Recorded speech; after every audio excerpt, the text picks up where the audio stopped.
Pode, Senhor, gente bonita. Amém. Que bom poder estar com vocês mais uma vez nesta casa de oração, para nós podermos congraçar e congratular as bênçãos do Senhor nosso Deus. Como disse o pastor Carlos, nós já estivemos aqui uma manhã abençoada com os obreiros. O Senhor falou-nos ao coração poderosamente. Estamos tendo o privilégio, a oportunidade de matar a saudade dos irmãos, rever muitos amigos e poder glorificar o Senhor juntamente com todos no nome do Senhor e Salvador Jesus Cristo. E mais uma vez espero na minha pequenez poder ser um canal de bênção para a vida de toda a igreja, indistintamente no nome do Senhor Jesus Cristo. Mais uma vez, minha gratidão, pastor Carlos, pela confiança depositada em nós para que possamos fazer uso da palavra. Queridos irmãos, sem mais delongas, eu quero compartilhar com vocês Evangelho de Jesus Cristo segundo escreveu Mateus, capítulo de número 19. Glória a Deus. Capítulo de número 19 do Evangelho de Jesus Cristo segundo escreveu Mateus, versículo de número 26. Eu vou ler a partir do versículo de número 23, mas o texto que nós vamos meditar de uma forma direta é o versículo 26. Diz assim o texto: Então Jesus disse aos seus discípulos: Em verdade lhes digo que um rico dificilmente entrará no reino dos céus.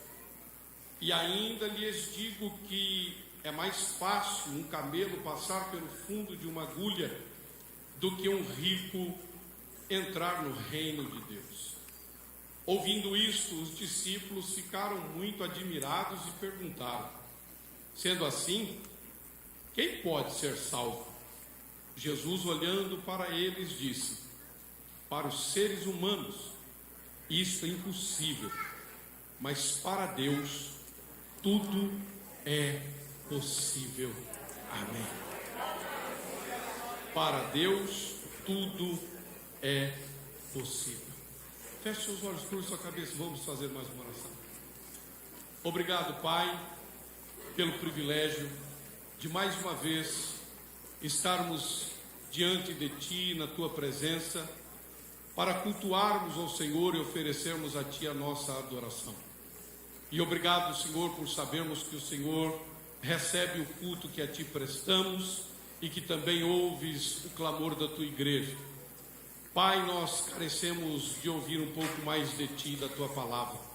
Fala-nos ao coração, de maneira que possamos ter a plena convicção e a certeza de que o Senhor está no controle de todas as coisas, fazendo aquilo que lhe apraz, aquilo que lhe convém, segundo a Tua boa vontade. No nome precioso e santo de Jesus eu oro, pedindo que o Senhor alcance cada vida, cada coração dos que estão presentes, daqueles que estão, ó Pai eterno, participando dessa transmissão online, que todos possam ser alcançados da mesma forma com o poder da Tua palavra.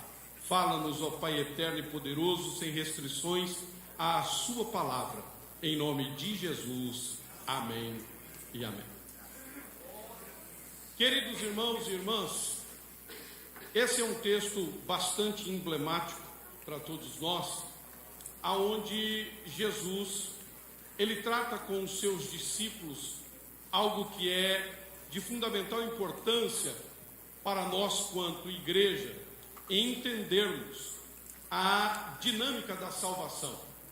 E, consecutivamente, ele aplica aqui um princípio que não está restrito à salvação, mas que abrange a toda a nossa existência.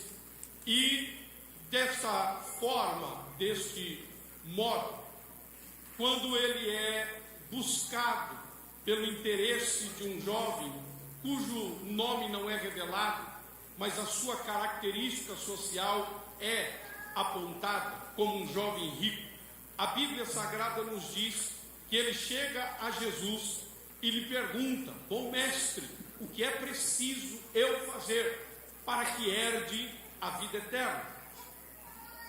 a inquietação, o desejo, a volição do seu coração é algo extremamente nobre. Preocupar-se com a salvação, preocupar-se com a eternidade. E como um judeu que se preza, então, obviamente, ele gostaria de saber de alguém que é doutor na lei, que é mestre nas Escrituras, dar-lhe então a confirmação se ele está no caminho correto, se ele está no caminho certo. E então ele vai a Jesus como um grande mestre, como estava se manifestando, e lhe faz a pergunta: o que é preciso eu fazer para que eu herde a vida eterna?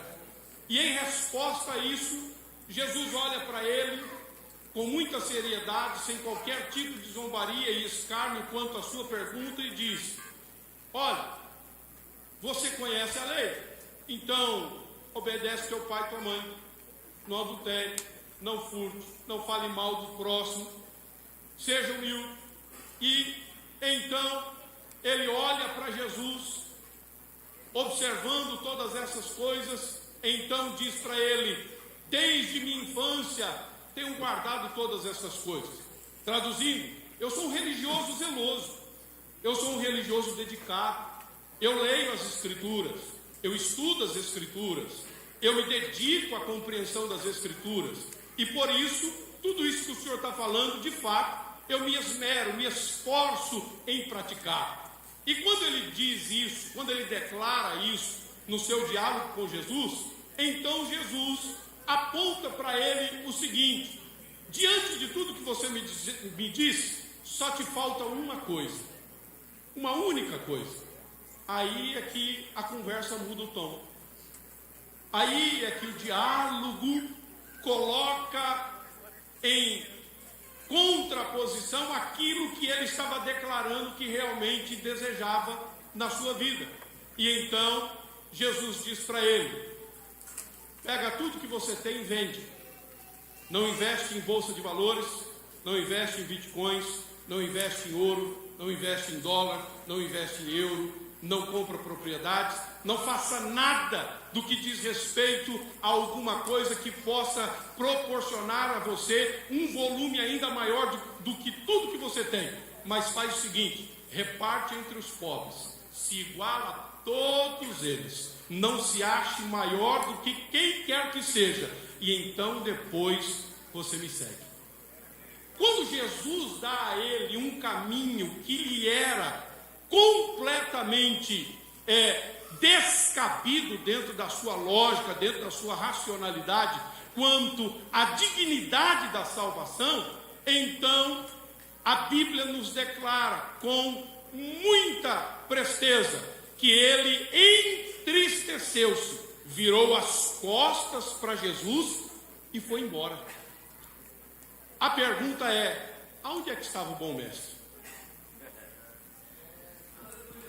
Aonde é que estava aquele em quem ele declarou tamanha admiração? Haja vista que a sua fala já foi uma fala equivocada, porque todas as vezes que chama alguém de bom, esse bom na tradução é Deus, e por isso Jesus lhe responde: não há bom senão Deus. Só que tem um detalhe: com quem é que ele falava? Com quem é que ele estava falando?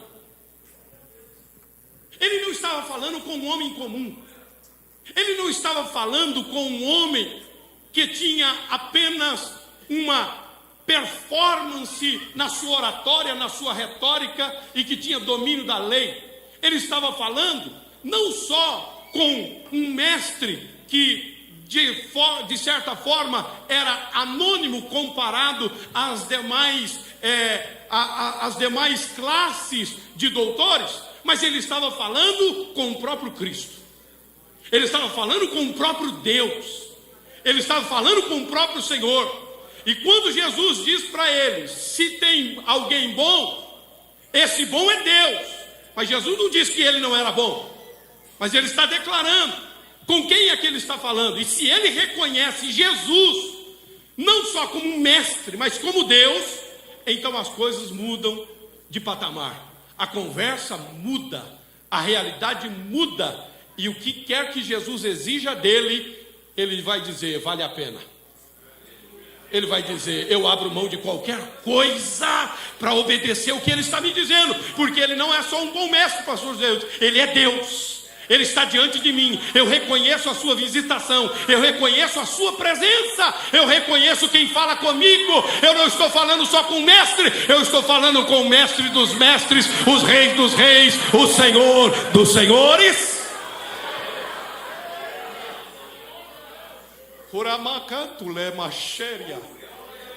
Veja a diferença. Jesus está numa região um pouco distante da sua região habitual de trabalhar, e os seus discípulos vêm a ele e ele pergunta: o que é que os filhos dos homens dizem acerca do Filho do Homem? E então os seus discípulos prontamente, pastor Marcelo diz, uns dizem que o Senhor é Jeremias, outros dizem que o Senhor é Elias, outros dizem que o Senhor é João Batista ou um dos profetas. Olha, a visão do povo acerca de Jesus não era uma visão pequena. A visão do povo acerca de Jesus era de uma classificação de profeta da maior escala. Elias, Jeremias, João Batista, era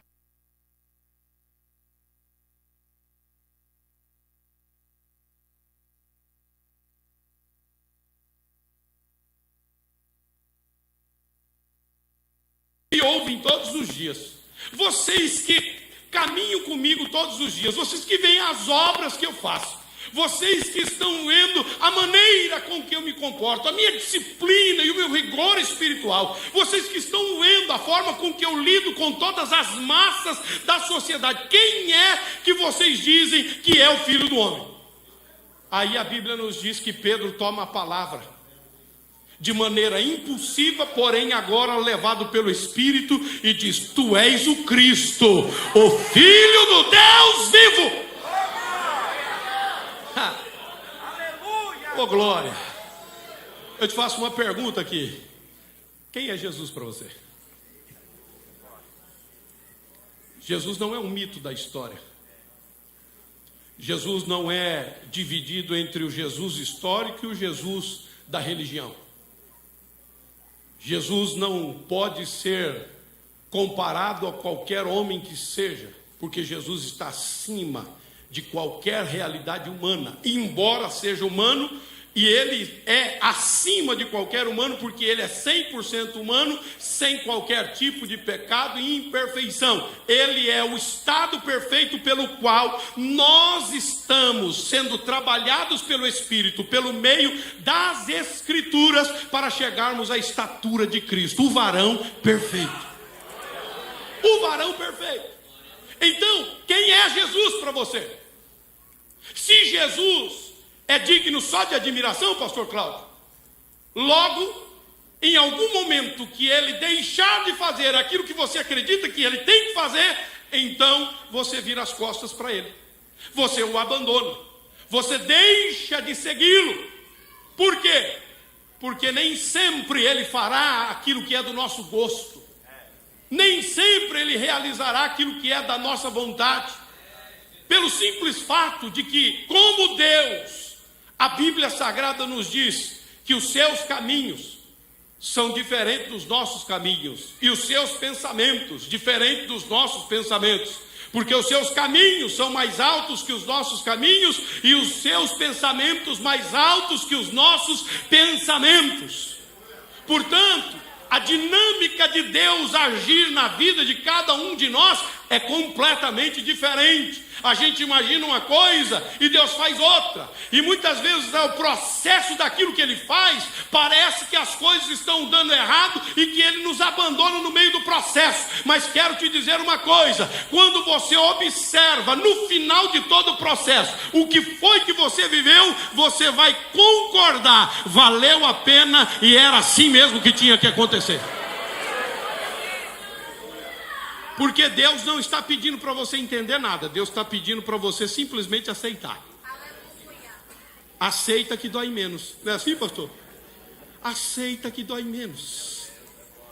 Então ajuda quem está do teu lado para não esquecer disso. Fala para ele, ajuda que dói, aceita que dói menos. Aceita. Alabaracanto, lebaraxéria. A gente pede respostas a Deus e Deus dá resposta e a gente diz, não gostei dessa. Não queria ouvir essa, pastor Dolinho. Não queria não. Essa resposta aí não condiz com a minha vontade. Não é o que está no meu coração. Mas Deus sabe exatamente o que é preciso falar. O que é necessário você ouvir. Qual era o objetivo do jovem rico? Receber de Jesus a confirmação de que ele estava no caminho. Aí Jesus vai lhe dar a resposta. Só que falta uma coisa. Só uma coisa. Não é duas, não é três, não é quatro. Tem gente que se perde por uma coisa. Tem gente que não se apropria do melhor por uma única coisa. O que será que o Senhor está exigindo de você nessa noite? O que será que o Senhor está dizendo para você nessa noite? Só uma coisa. Você é religioso, religiosa, você é esforçado, esforçada, você é dedicado, dedicada, você procura fazer um monte de coisa e você está preocupado, preocupada em saber se Deus está se agradando de você. Aí Deus está dizendo, eu estou até que me agradando, mas falta uma coisa. Uma coisa. E essa uma coisa, na entrelinha, era ele entender que Jesus é Senhor. Jesus é Senhor. E aí então ele dá aquela palavra àquele jovem rico. O jovem rico, ele não entende, porque há uma diferença brutal nisso que eu vou dizer. Conhecer Jesus por opinião é uma coisa, conhecer Jesus por revelação é outra. Porque o jovem rico tinha uma opinião sobre Jesus. Tanto é que ele chega a Jesus e diz, bom mestre. Mas quando Pedro fala, ele tem de Deus uma revelação. E o próprio Cristo diz, bem-aventurado és tu, Simão Barjonas, porque não foi carne nem sangue quem te revelou, mas foi o meu Pai que está no céu. Quem é que te trouxe aqui? Quem é que te deu um entendimento da necessidade da salvação? Quem é que realmente tem mostrado a você a necessidade de se apegar a Deus? Você acha que é uma iniciativa própria? Não, isso é revelação. Ele vem se revelando a você pelas circunstâncias, pelas palavras, pelas pessoas que se aproximam. E ele vem te atraindo para que você entenda que Ele é Senhor no processo. Ele é Senhor na história. Mas aquele jovem rico, quando recebeu aquela orientação, ele achou que era uma coisa completamente fora da realidade e virou as costas para Jesus. E aí os discípulos olham para Jesus com aquela interrogação, e agora o que vai acontecer? Jesus fala, olha, quão dificilmente é para um rico entrar no reino do céu. É mais fácil passar o camelo pelo fundo de uma agulha do que um rico entrar no reino de Deus. Aí então os discípulos, admirados com isso, perguntam, mas Senhor, então quem é que pode se salvar? Quem é que pode? Aí Jesus foi categórico, ninguém pode. Não há nada que você faça que garanta a sua salvação. Por quê, pastor? Porque a obra da salvação é exclusiva do Cristo. Então você não tem que fazer, você tem que crer. Essa é a questão. Você tem que crer. E aí ele diz, isso é impossível aos homens, contudo não para Deus, porque para Deus todas as coisas, não é só a salvação, todas as coisas. E nós estamos num culto de missão, e eu estava ali assentado, já havia preparado uma mensagem aqui que o Senhor tinha ministrado ao meu coração há dias antes. Mas à medida que o culto foi rolando, o Espírito Santo ministrou o meu coração para dizer a você que o Deus das missões é o Deus do impossível. O Deus das missões é o Deus do impossível. Ele está aqui nesta noite. Ele está entre nós. Porque o que é impossível aos homens é possível a Deus. Conversávamos um pouco hoje pela manhã, após a reunião. O pastor contava dos milagres que Deus tem feito para a manutenção da igreja, para a manutenção da obra. Outros companheiros testificando como Deus tem agido, como Deus tem feito, como Deus tem providenciado, como Deus tem manifestado a sua glória, de modo que a gente não tem como explicar. E é bom que a gente não tenha explicação, porque milagre não se explica, milagre se vive da glória a Deus sobre todas as coisas. O Deus das missões faz o que ninguém pode fazer. Um dia o discípulo falou para Jesus: Senhor, a gente tem que pagar o tributo, a gente tem que fazer a coisa acontecer, mas como é que a gente vai pagar? Não tem dinheiro. Aí Jesus falou: vai lá, joga o anzol. O primeiro, não é o segundo, não é o terceiro, não é o quarto, não é o quinto. O primeiro peixe que você tirar, lá dentro vai ter uma estátua. Paga o teu tributo e paga o meu tributo. Quando foi lá o pescador, puxou o peixe e lá na boca estava a providência. Deus sempre tem uma providência para você. Deus sempre tem um recurso guardado para você. Não importa qual seja a circunstância, o Deus do impossível faz o impossível se tornar possível na vida de cada um de nós.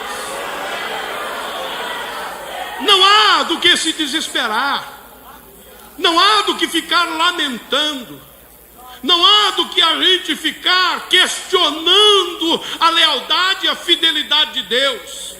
Eu falava um pouco hoje pela manhã com os obreiros e dizia para eles: eu sei que crer em Deus nem sempre é fácil. Há momentos em que nós somos desafiados como nunca imaginamos viver na vida. E então o próprio Jesus preparava os seus discípulos para as transições, e uma delas foi aquela que ele disse em João 14:1: olha, credes em Deus e crede também em mim. Isso ele está dizendo o seguinte: olha, vai ser difícil, mas você tem que continuar confiando. Vai ser difícil, mas você vai ter que continuar crendo, porque você vai passar por uma transição, vai vir uma fase nova, mas eu continuarei sendo o mesmo, eu continuarei estando com você, eu continuarei operando milagres e maravilhas.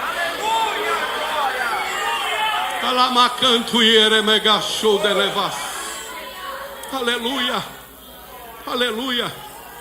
O Deus das missões está trabalhando na nossa vida, por nossa vida, e trabalhará através da nossa vida.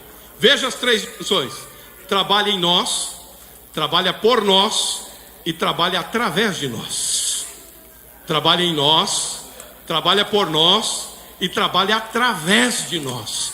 É por isso que o processo acaba um, vem outro. Pastor Michel, acaba um, vem outro.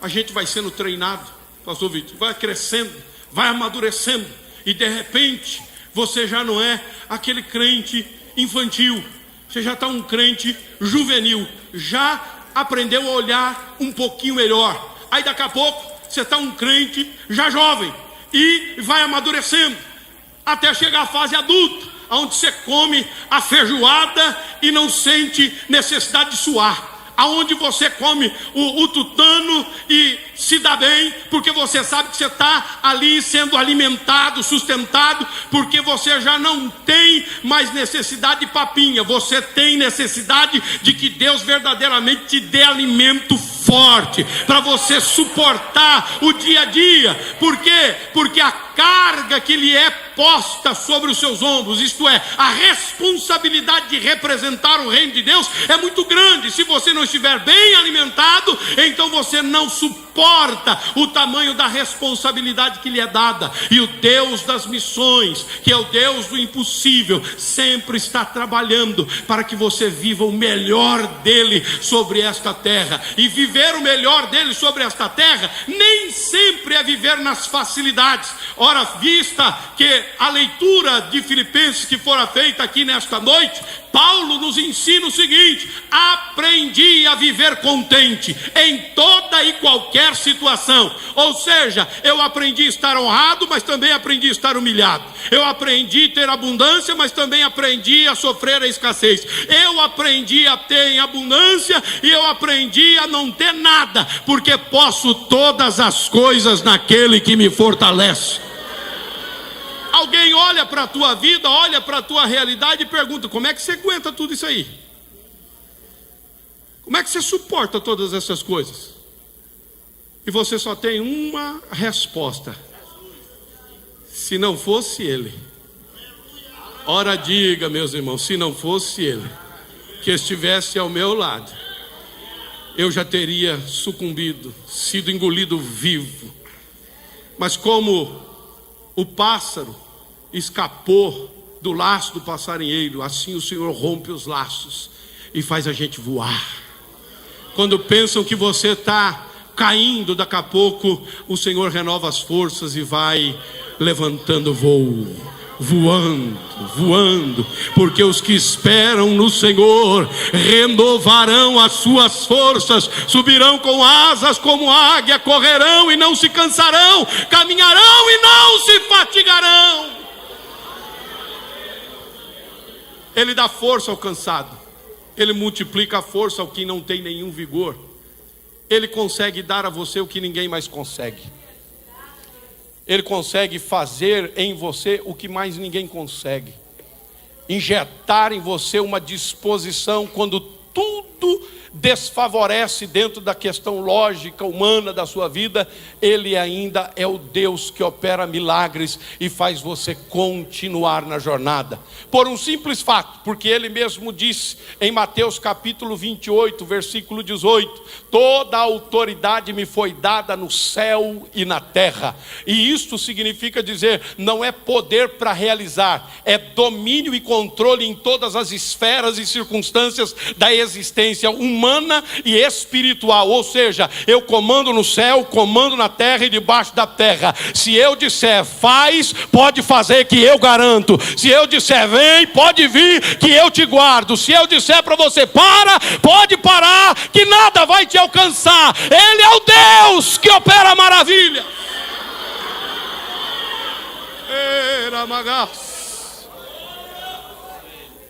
O que é impossível ao homem é possível a Ele.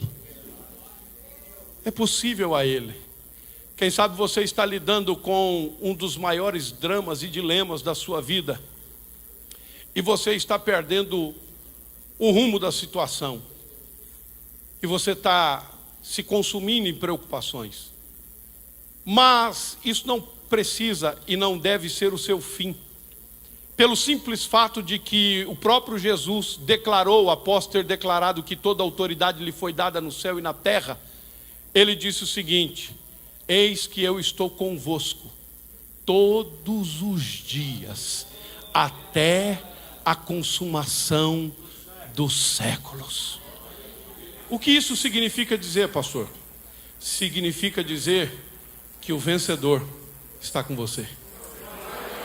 O que ele venceu, pastor? Ele venceu o pecado, ele venceu o diabo, ele venceu a morte, ele venceu tudo para que você tivesse garantia de triunfo e de vitória. Triunfo não é você ser poupado de circunstâncias adversas, mas triunfo é de você, nas adversidades, viver o sobrenatural de Deus na sua vida. Portanto, não importa quais sejam as gravidades dos problemas que te cercam, o que importa é que quem está com você sabe muito bem como lidar, quando lidar e a maneira como Ele vai realizar todas as coisas. Então levanta a tua cabeça, porque o Deus das missões, que nos comissionou para sermos representantes legais do teu reino, está trabalhando para que na sua história o nome dele seja honrado, glorificado. Porque se você passa vergonha, o nome dele é envergonhado, porque você leva glorificava o nome dele, você diz que crê nele, você diz que está com a fé dedicada a ele, que a sua vida está depositada nele. E o que seria então se ele te permitisse sofrer danos pelos quais ninguém pudesse mais tratar? Mas veja o que diz as Escrituras. Quando olhamos no livro do Êxodo, Deus faz uma promessa, e então ele vai tirar o seu povo lá da terra do Egito, e ele humilha todos os deuses lá do Egito e liberta o seu povo. No meio do caminho, Deus diz para Moisés: vou mudar o caminho do meu povo e vocês vão por um outro caminho pelo qual aonde não há guerra. Porém, ele não revelou o que havia lá na frente do caminho. Lá na frente do caminho havia uma impossibilidade intransponível, para ser uma redundância. A Bíblia nos diz que o Senhor fala a Moisés: pode ir tranquilo, porque eu serei glorificado em Faraó. E ele diz: eu endurecerei o coração de Faraó e ele virá atrás de vocês. E então a Bíblia Sagrada nos diz que eles vão caminhando e de repente chegam num lugar chamado Pi-Hairote. A palavra Pi-Hairote significa literalmente beco sem saída. Como é que pode um Deus que diz que vai me livrar me colocar num beco sem saída? O que é impossível aos homens é possível a Deus. Não tenha medo do jeito que Deus está trabalhando, não tenha medo do jeito que Deus está te conduzindo,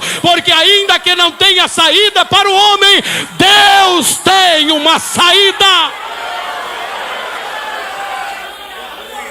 Oh glória, oh glória, oh glória. Elevar a canto, rebe a xergue, alabástia, tire magassori que ele marraia. Aleluia! Não entendendo a maneira que Deus estava agindo, porque Deus havia falado com o líder e não com o povo começa a dizer: pastor Marcelo, só porque nós não tínhamos sepultura lá no Egito, Deus nos mandou para o deserto para a gente morrer ao fio da espada. E agora? Como é que a gente fica nessa situação? E aí então Moisés observa o desespero do povo e ele resolve clamar a Deus. Quando ele clama a Deus, Deus olha para ele. Eu não entendi isso até hoje, mas o fato é que Deus diz para ele: por que clamas a mim? Diga ao povo que marche. Eu não entendi isso até hoje. Tentei entender isso, não entendi, mas eu resolvi uma coisa: apenas obedecer o que a palavra diz. Porque se você querer entender tudo, irmão, não vai dar certo. Porque o crente que vive pela fé, ele não vive pelo entendimento, ele vive pela crença daquilo que Deus é capaz de fazer. Aliás, olha para a sua vida, olha para a sua história e veja: se Deus não fosse capaz de fazer coisas extraordinárias, você teria chegado até aqui? Então a nossa história revela o quanto Deus é capaz de fazer. Você já tem uma história com Deus. Apesar de você estar nesse beco sem saída, nessa situação mais adversa que você nunca viveu igual, Deus tem uma saída para você. Não se desespere, não se entregue. A Bíblia diz que Deus tira a coluna de nuvem da frente do povo e coloca lá no final. E quando o inimigo vem, ele não consegue se aproximar, porque Deus está no meio. Deus está protegendo, Deus está defendendo. O inimigo pode até cafungar no cangote, mas ele não vai te abraçar, ele não vai te agarrar, ele não vai te alcançar, porque Deus está trabalhando. Deus não te tirou do lugar em que você estava escravizado para você sofrer um dano de morte. É hora de você viver o milagre do eterno Deus. Quem poderia livrar o seu povo do meio daquela situação? Ninguém. Moisés não sabia o que fazer. Aí Deus disse para Moisés: toca na água, Moisés, e eu vou soprar um vento favorável. O mar vai se abrir. Quando Moisés fez o que Deus mandou, o vento começou a soprar.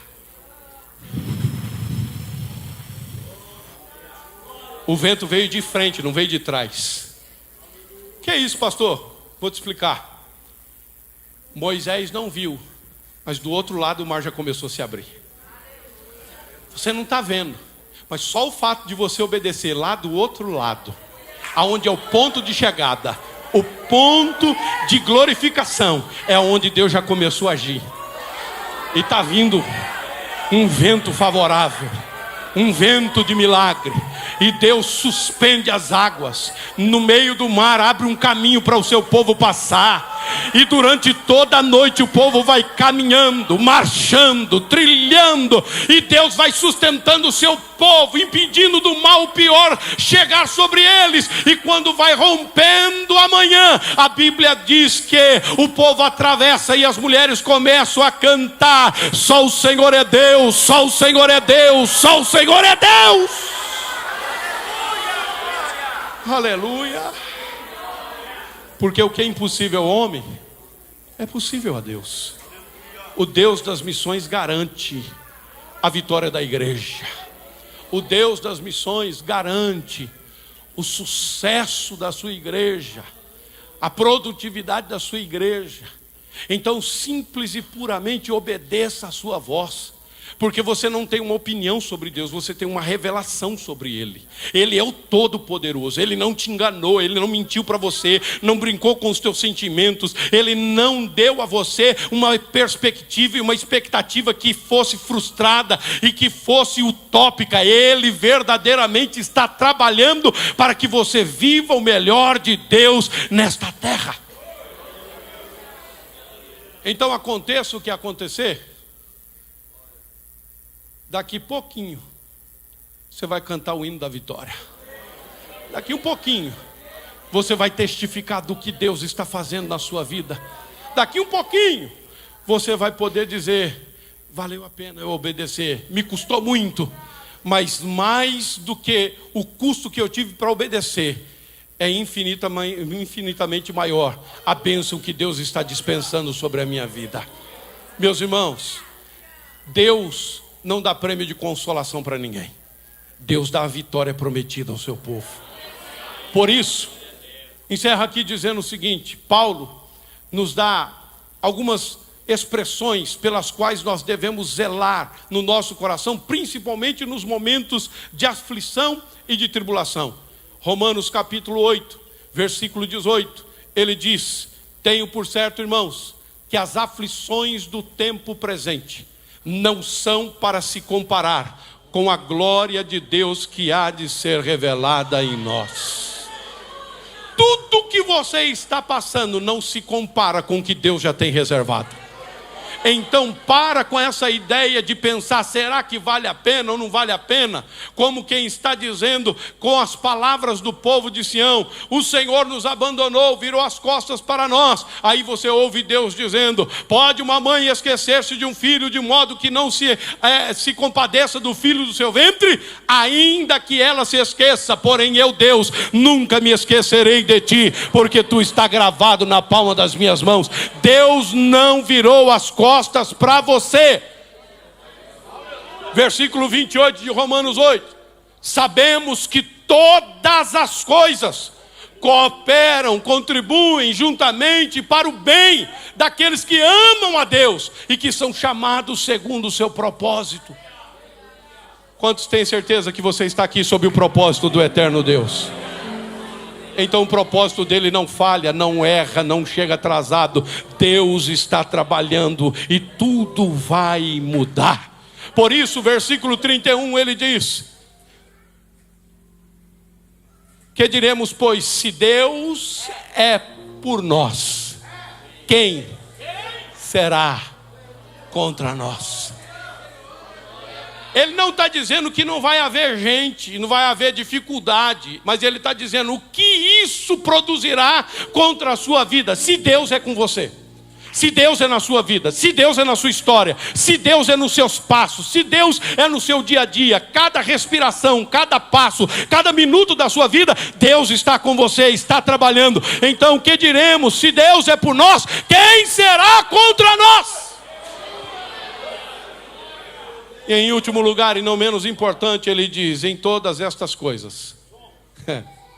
Em todas estas coisas, essas aí que você está passando noites em claro, perturbado, perturbada, assustado, assustada, com medo, inseguro, insegura, todas estas coisas, em todas estas coisas, somos mais do que vencedores por aquele que nos amou. Finalizo dizendo para você: Nada do que está acontecendo é porque Deus está cobrando de você alguma coisa. Nada do que está acontecendo é porque Deus está trazendo juízo sobre você. É porque o amor dele é incompreensível, é imedível.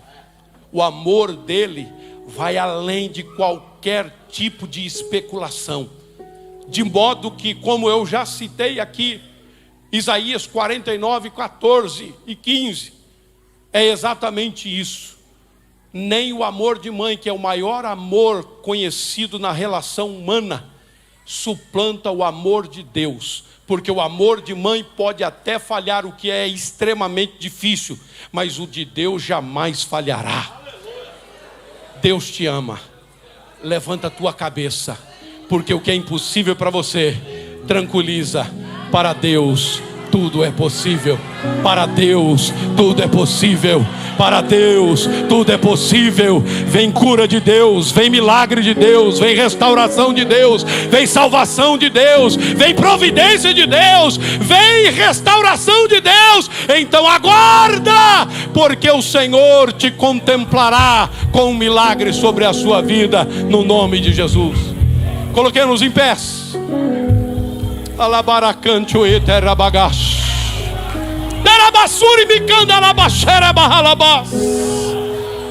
O Senhor te renova, te abraça nessa noite. O Senhor te fortalece, Ele te contempla.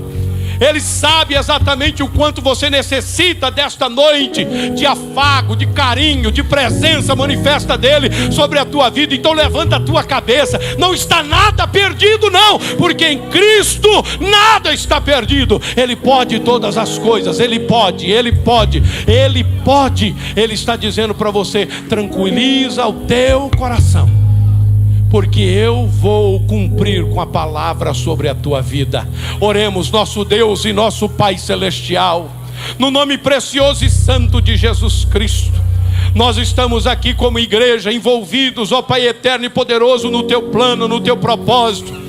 Pai eterno e poderoso, nas missões pelas quais o Senhor designou a tua igreja. E eu te peço encarecidamente nesta noite: renova a tua igreja, fortalece a tua igreja, alegra a tua igreja. Ó Senhor, honra a fé da tua igreja. Traz providência, traz cura, traz libertação, traz, Senhor eterno, resposta à vida do teu filho e da tua filha. Ó Pai amado, que nesta noite possam sair daqui convictos de que valeu a pena, ó Pai eterno e poderoso, confiar em Ti, que valeu a pena, Senhor, esperar em Ti, que valeu a pena depositar em Ti a expectativa, a esperança, para a glória e louvor do Teu nome. Pai amado e poderoso, que esta palavra frutifique no coração e na mente de cada um dos Teus filhos, e que em tudo o Teu nome seja glorificado. Na autoridade do nome de Jesus e pelo poder da Tua palavra, eu abençoo a Tua igreja. Oh Pai, glorifica o Teu nome sobre o Teu povo, em nome de Jesus.